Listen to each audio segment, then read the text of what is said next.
Monsieur Serge Fonchi Kanyinda, vous êtes député national élu de Tchilenge et votre mandat est national, nous le rappelons.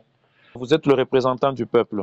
La question brûlante de l'heure, c'est que nous entendons sur les présumés détournements de 2,1 millions sur la somme globale de 50 millions annoncée par le président de la République en décembre dernier. Qu'est-ce que vos compatriotes peuvent retenir là-dessus? Effectivement, le député national, réélu pour les élections de 2023. La question brûlante, en effet, j'ai suivi dans les journaux, j'ai suivi aussi qu'un de mes collègues a posé une question écrite au ministre du portefeuille concernant le présumé détournement de 2,1 millions à prélever dans les fonds des 50 millions de dollars que le chef de l'État, son Excellence, M. Félix Antoine Tshisekedi Tshilombo, a mis à disposition pour la relance de l'AMIBA. Oui. Mais je suis vraiment désolé de voir cet acharnement en fait contre la relance de l'AMIBA. C'est très désolant que ça vienne de chez nous au Kasaï oriental, et que au lieu de suivre l'information à la source, les gens suivent les rumeurs, etc. Donc, en ce qui concerne les 2,1 millions, il n'y a absolument rien qui a été prélevé au niveau des 50 millions, absolument rien. Oui. Les différentes missions qui ont été effectuées, une première en Afrique du Sud, une deuxième à Lubumbashi et une troisième au Botswana et en Afrique du Sud, ont été financées par le ministère des Finances et le Trésor, Oui. afin de ne pas toucher les 50 millions de dollars. 50 millions qui sont d'ailleurs, ce n'est pas pour une relance d'une entreprise comme celle de l'AMIBA, ce n'est pas énorme. Ce n'est pas énorme. Donc c'est une première phase de relance. Il faut vraiment modérer les dépenses et préserver les 50 millions. C'est pour ça que vous voyez qu'il n'y a pas de budget de communication dans la commission de UGP, pour ne pas se disperser à devoir financer autant de radios, autant de télévision, autant de réseaux sociaux. Nous avançons et nous avons déjà remis notre rapport aux différentes autorités, c'est-à-dire au portefeuille, aux finances et à la présidence. Tout le monde nous encourage à poursuivre et bientôt on devrait déjà effectuer les descentes sur site. Monsieur le député, vous semblez dire que ce sont des rumeurs, mais ça vient de l'un de vos collègues. Je ne dois pas m'empêcher de citer son nom. Le député national Serkas Kadjessa, élu de Miabi, c'est lui qui a même saisi les bureaux pour que les bureaux interpellent les deux ministres, celui des Finances et celui du portefeuille. Pourquoi taxez-vous cela des rumeurs quand ça vient d'un officiel? Bon, je traite ça de rumeur parce que il a lui réagi à la rumeur qui était déjà existante. Oui. Donc au lieu de venir à la source, juste à qualité, étant mon collègue, il aurait pu venir à la source, c'est-à-dire directement à la commission UGP ou directement aux finances ou directement au portefeuille. Il a les contacts de tout le monde. Il a préféré directement poser une question écrite au ministre du portefeuille. Oui. Et ça a été très étonnant pour nous, mais de recevoir par réseaux sociaux interposés l'accusé-réception d'une question écrite. Bon, il a tenu à le faire de cette façon. Il en connaît lui-même les raisons, et le ministère du portefeuille lui assurera très certainement une réponse. Bien. Concrètement, qu'est-ce que la population peut retenir? Vous êtes réélu dans la circonscription de Tchilenge, c'est-à-dire la société minière de Bakwanga, vous en connaissez vraiment bien des potentialités et aussi des prouesses de cette géante qui est devenue maintenant une tigresse en carton. Alors, qu'est-ce que cette population peut retenir? Le premier mandat du chef de l'État, nous sommes au second mandat, qui est d'ailleurs le dernier théoriquement. On parle toujours de la relance de l'AMIBA. La relance de l'AMIBA, c'est devenu chimérique. Qu'en dites-vous? Il y a deux volets principaux à la relance. Oui. Il y a le volet énergie et il y a le volet minier. Le volet énergie, vous savez, j'ai déjà eu à faire plusieurs interviews avec vous-même. Oui. Vous savez que nous nous en chargeons au niveau de ma propre société à moi, et nous en discutons régulièrement avec le ministère des Finances et aussi du portefeuille. Donc sur ce volet-là, je ne vais pas revenir encore. Vous savez la situation de SECO qui est très désagréable pour la ville de Mbuji-Mayi. Oui. Donc je passe ce sujet-là. Mais en ce qui concerne la partie minière, oui. après avoir visité et entendu et les professionnels de la mine, notamment, il ne faut pas se le cacher. Oui. Au jour d'aujourd'hui, la MIBA a-t-elle les ressources managériales nécessaires pour effectuer une relance à proprement dit? La réponse est sans appel non. Absolument pas. Le personnel est vieillissant. On n'a même jamais exploité sur 10 mètres ou 15 mètres, ce n'est pas une exploitation qu'on peut appeler industrielle. Donc, il faut ramener la MIBA au niveau où elle devrait avoir une capacité en managériale, une capacité en termes de ressources humaines capable de planifier correctement la mine. Oui.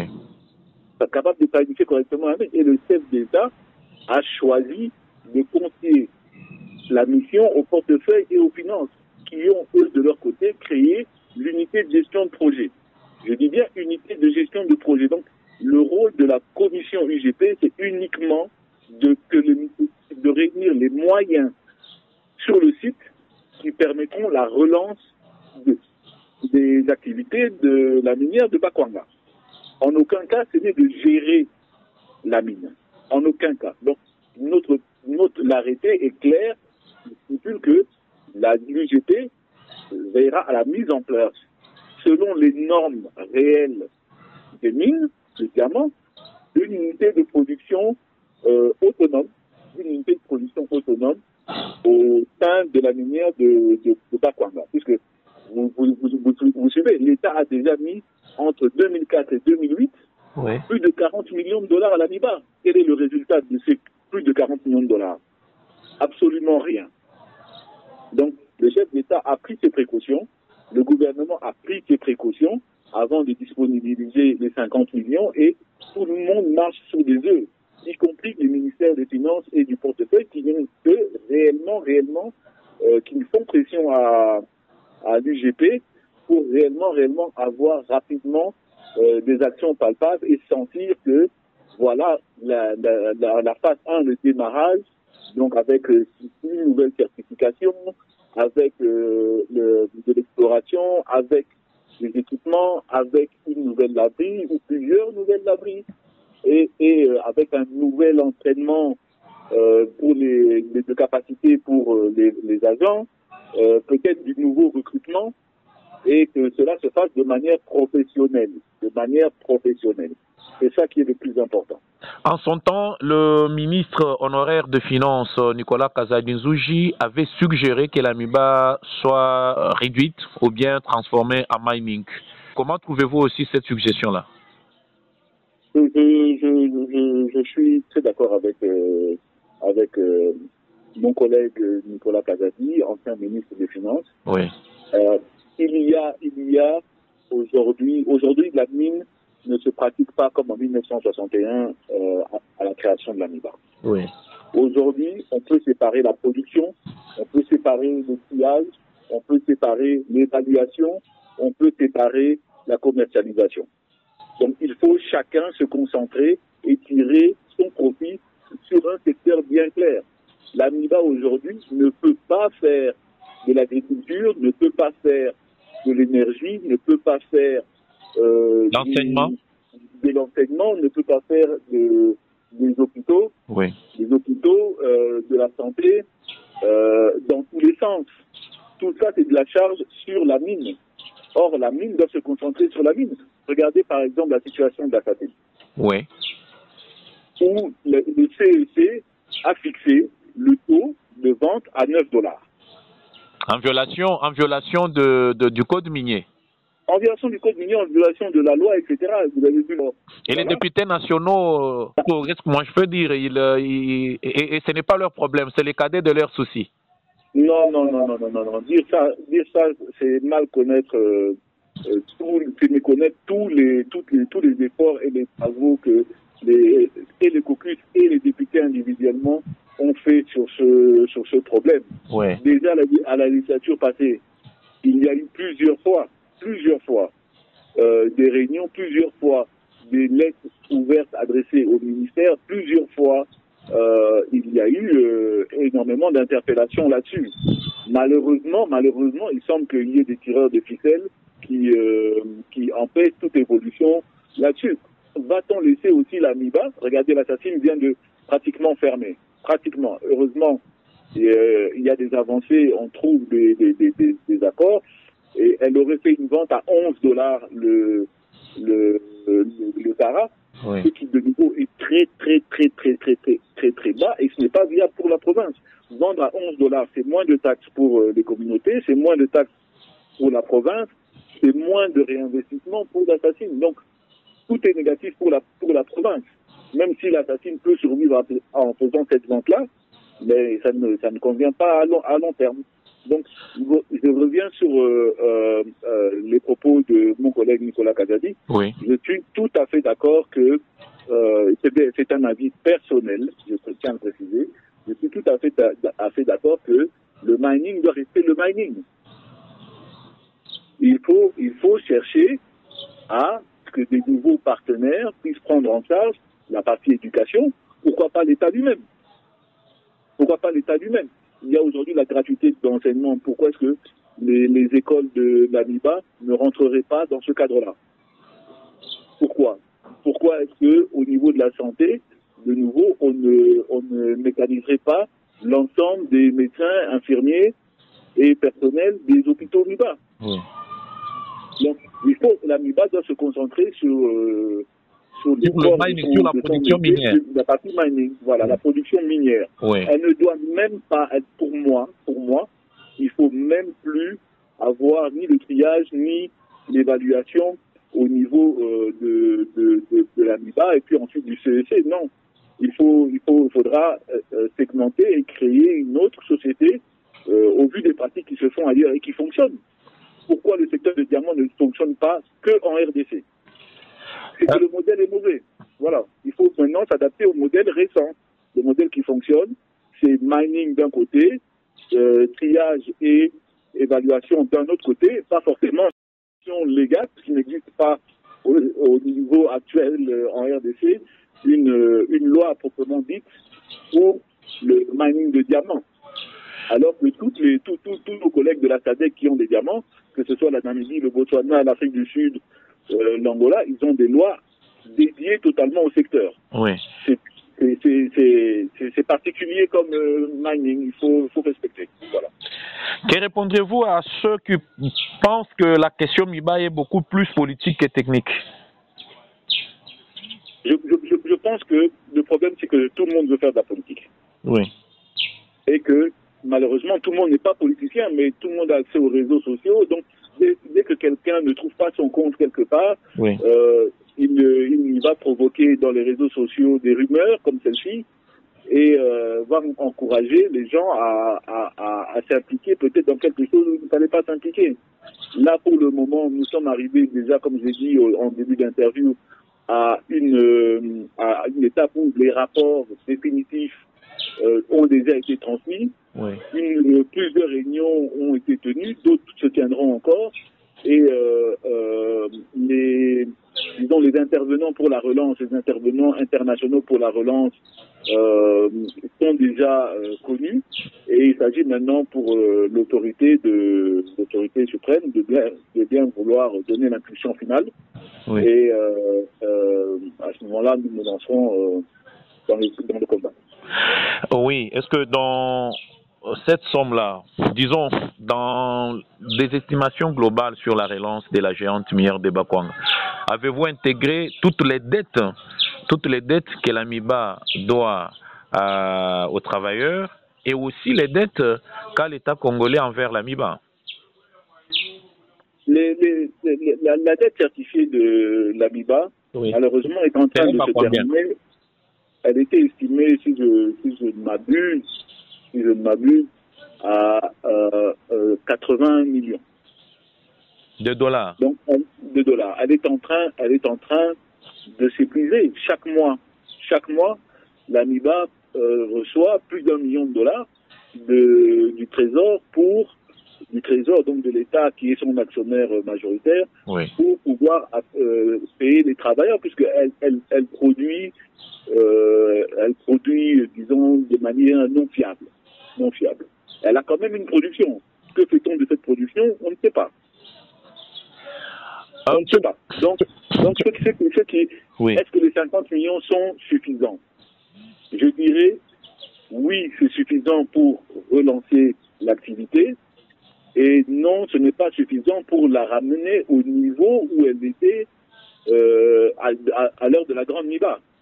Il faudra encore de l'investissement, mais je suis sûr que ce soit dans cette période-ci de mandat ou bien prochain, on trouvera toujours les moyens de faire pression aussi sur les trésors ou carrément trouver des investisseurs.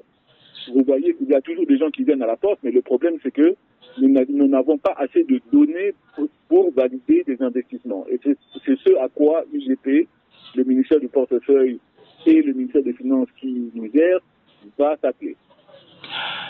Il y a aussi une opinion qui soutient que le problème de la province du Kasaï-Oriental, c'est la mésentente criante et profonde entre ses représentants au niveau du Sénat, ses représentants au niveau de l'Assemblée nationale, ses représentants au niveau du gouvernement central. C'est-à-dire, vous faites semblant, c'est justement des accolades de façade, vous parlez à mi-mot.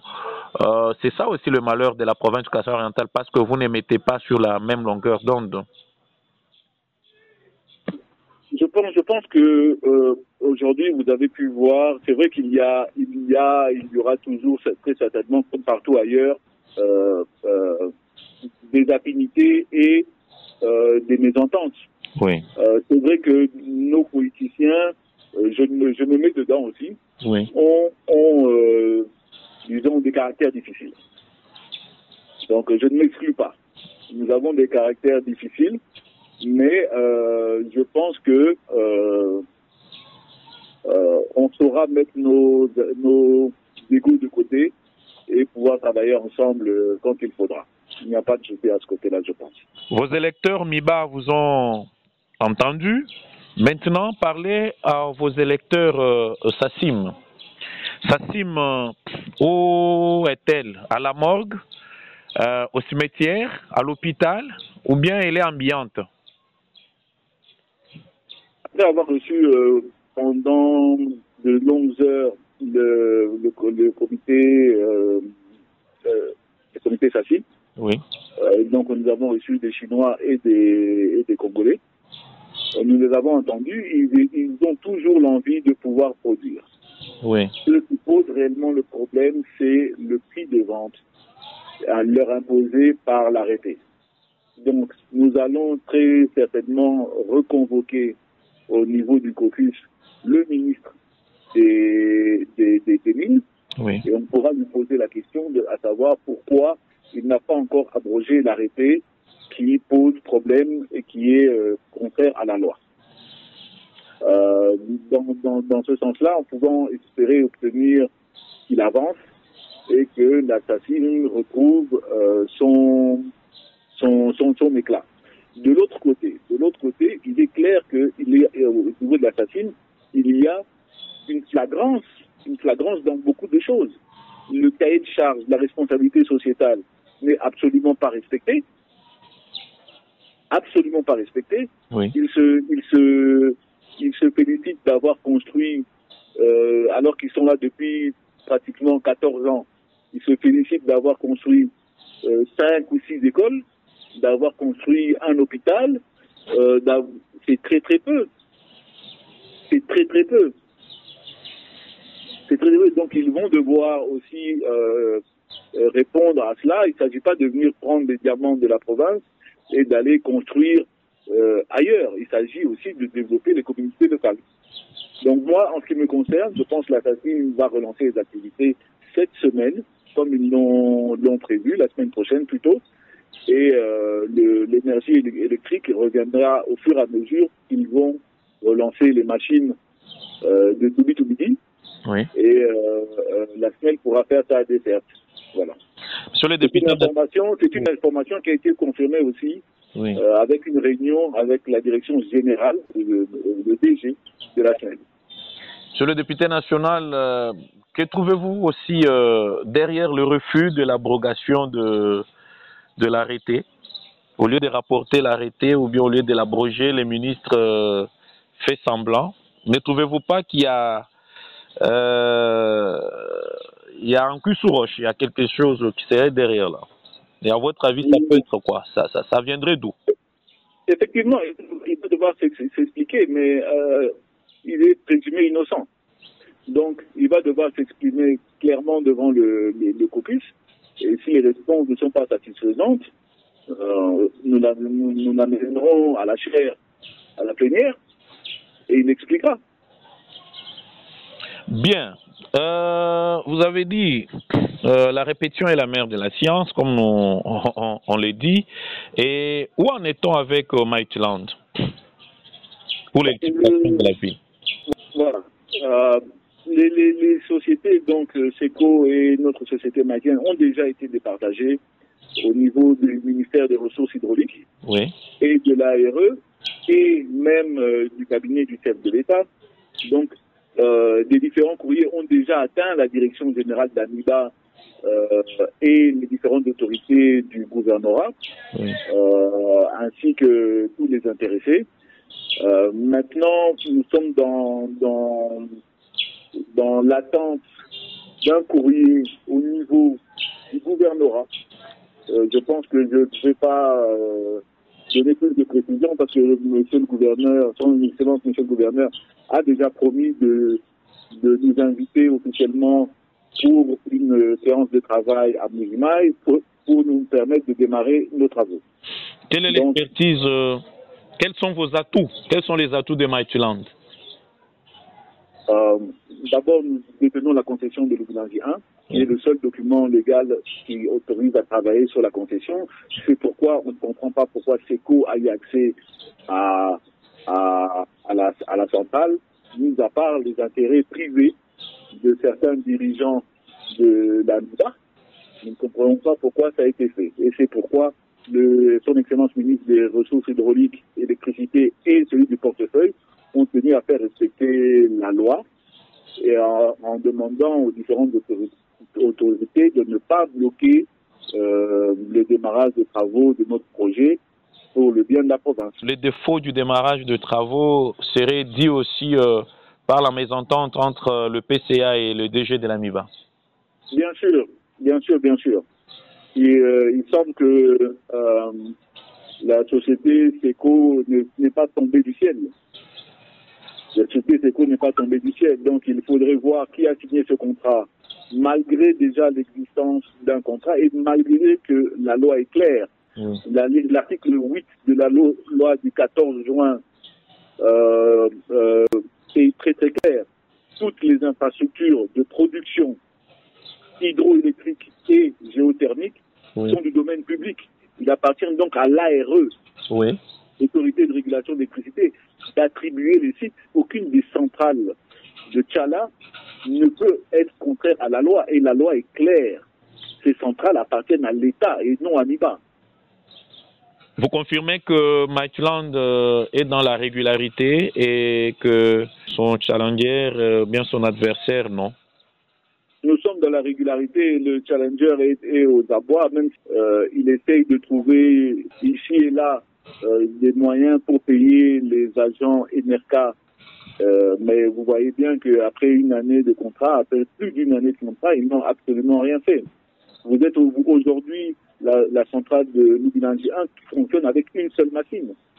Une seule machine, vous avez été délesté, il n'y a absolument pas de courant dans la ville de Mbujimayi. Donc ça ne peut pas continuer comme ça. Réhabiliter cette centrale prendra de longs mois, plus d'une année, pour y placer de nouvelles machines. On n'a plus de temps à perdre.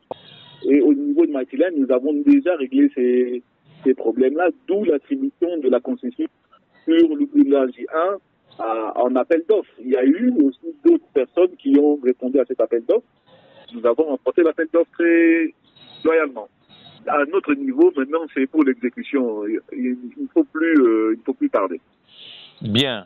Je rappelle que vous êtes Kanyinda Serge Fonchi, député national réélu dans la circonscription électorale de Tchilenge, territoire de Tchilenge.